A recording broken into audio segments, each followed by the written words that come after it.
Good morning. Today, 19th August 2026, Wednesday. Wisdom of Word of God morning ડિવોશનમાં આપ સર્વનો આવકાર કરવામાં આવે છે અને પ્રેમી સલામ પાઠવવામાં આવે છે. આજે આપણે નીતિવચનોના પુસ્તકમાંથી એનો 16મો અધ્યાય અને એની 33મી કલમ પર પ્રભુના વચનમાંથી ટૂંકું મનન કરવા માગીએ છીએ. અને પ્રભુનું વચન આપણને આ પ્રમાણે કહે છે, ચિઠ્ઠી ખોળામાં નાખવામાં આવે છે, પણ તે બધાનો નિર્ણય યહોવાના હાથમાં છે. Proverbs chapter 16 verse 32 NIV Bible પ્રમાણે, the lot is cast into the lap, but it's every decision is a from the Lord. અને આ પ્રભુનું વચન છે. અને જો એને એક થીમ અથવા એક મુદ્રાલેખમાં આપણે જોવું હોય તો સોવર્નિટી ઓફ ગોડ, ઈશ્વરની સર્વોપરિતા.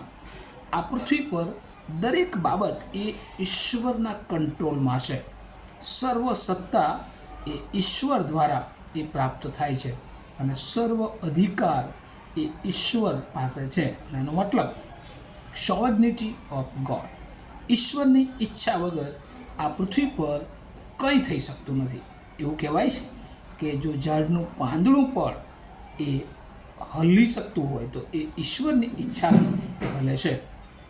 માણસનું સર્જન કરનાર એ ઈશ્વર છે અને માણસ એ બધા જ આયોજનો એની પોતાની ઈચ્છા પ્રમાણે કરે છે.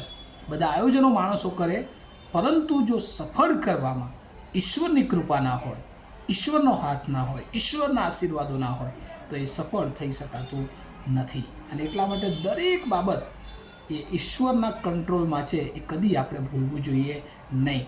અને આજે સવારે પ્રભુ આપણને એ શીખવા માગે છે, જો ઈશ્વરના કંટ્રોલમાં બધું જ હોય, ઈશ્વર જ એ સર્વોપરી ઈશ્વર હોય તો આપણા જીવનો એ ડિવાઇન લીડ કરવા જોઈએ. ડિવાઇન લીડરશિપ આપણા જીવનમાં હોવી જોઈએ. એટલે કે દેવી દરેક બાબતમાં દેવની દોરવણી એ બહુ જરૂરી છે. અને સોલેમાન આ બાબત એ પોતાના જીવનમાં ઈશ્વરમાં જે જ્ઞાન મળ્યું અને ત્યાર પછી એ જે રાજ્ય અને આખું શાસન પ્રભુએ ચલાવડાવ્યું અને જે અનુભવો આવ્યા અને એના આધારે ફર્સ્ટ કલેક્શન ઓફ સોલોમન્સ વિઝડમમાં આપણને શીખવા માગે છે કે પ્રભુની બીક એ જ આપણા જીવનને માટે શ્રેષ્ઠ બાબત છે.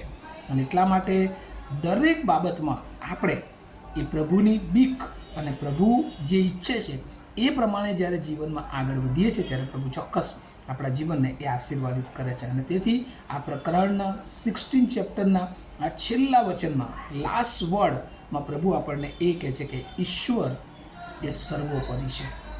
અને જ્યાં સુધી પ્રભુની બીકમાં, પ્રભુની દોરવણીમાં, પ્રભુની ઈચ્છા પ્રમાણે આપણે જીવન જીવીએ છીએ ત્યાં સુધી પ્રભુ આપણને સફળ અને આશીર્વાદિત કરે છે.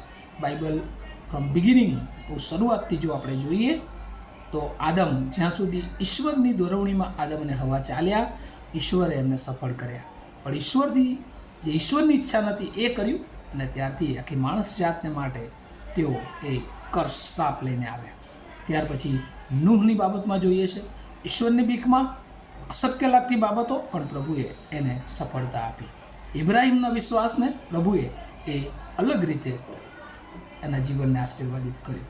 રાજાઓના પુસ્તકમાં જોઈએ છે, જે રાજા જ્યાં સુધી પ્રભુની ઈચ્છા પ્રમાણે પ્રભુને ગમતી બાબતો કરી ત્યાં સુધી પ્રભુએ એમની લીડરશિપને ચલાવી.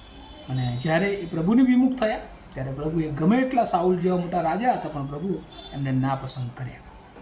મંડળીઓમાં પણ વાલો જે મંડળી પ્રભુની બીકમાં ચાલે છે એ મંડળીને પ્રભુ આજે પણ વૃદ્ધિ આપે છે. પણ જે મંડળી પ્રભુની ઈચ્છાની વાર માણસોની ઈચ્છાથી, વ્યવસ્થાની ઈચ્છાથી જ્યારે ચાલતી થઈ જાય છે ત્યારે એ મંડળીમાંથી ઈશ્વરનો આત્મા પ્રભુ લઈ લે છે. એવું જ આપણા અંગત જીવનોને માટે છે. એ સેવકો હોય, સામાન્ય પ્રભુને ઓળખનાર વ્યક્તિ હોય, બધાને માટે પ્રભુની બીકમાં, પ્રભુની દોરવણીમાં જો જીવન જાય છે, ચાલી રહ્યું છે તો પ્રભુ એ જીવનોને, એ કુટુંબોને આશીર્વાદિત કરે છે. પણ જો પ્રભુથી વિમુખ થઈને પ્રભુ વિરુદ્ધના કામોમાં આપણા જીવનને આપણે લગાડીએ છીએ, શેતાનના હાથા બનીએ છીએ તો આપણું જીવન એ સફળ અને આશીર્વાદિત થઈ શકતું નથી. આશીર્વાદો એટલે આ પૃથ્વી પરના આશીર્વાદો જ, પણ અનંતકાળિક રીતે પણ પ્રભુ તમને મને એનામાં બચાવવા માગે છે. અને એટલા માટે આજે સવારે પ્રભુ તમને મને સાવચેત કરવા માગે, સચેત કરવા માગે છે કે શું આપણા જીવનને આપણે પ્રભુની બીકમાં, પ્રભુની દોરવણીમાં ચલાવીએ છીએ કે પછી આ પૃથ્વીની વ્યવસ્થામાં કે આપણા પોતાની ઈચ્છા પ્રમાણે. We care, we want about our life. આપણે આપણા જીવનને ચેતવીએ, અને જો ક્યાંક ભૂલા જ પડ્યા છીએ તો આપણા જીવનને ફરી એકવાર તાજું કરીએ અને સ્વીકારીએ સોવર્નિટી ઓફ ગોડ, ઈશ્વરની સર્વોપરિતા. ઈશ્વર આપણા જીવનના સર્વોપરી છે કે કેમ, પ્રાર્થના કરીએ. અમારા જીવતા અને પ્રેમાળ ઈશ્વર, અમે આભાર માનીએ છીએ. તમે સર્વોપરી ઈશ્વર છો, તમારી પાસે સર્વ સત્તા અધિકાર છે. ઘણી બધી વાર પ્રભુ અમે ભૂલી જઈને માણસો આધારિત બનીએ છીએ, વ્યવસ્થા આધારિત બનીએ છીએ, પણ પ્રભુ અમને ફરી એકવાર આ વચનો અને તમારી સર્વોપરિતા સ્વીકારવાને માટે અને એ પ્રમાણે જીવન જીવવા માટે તૈયાર કરો, એવી પ્રાર્થના ઈસુ પ્રભુના નામમાં સાંભળો, તેનો સ્વીકાર કરો. Amen. Have a nice day to all of you. Thank you.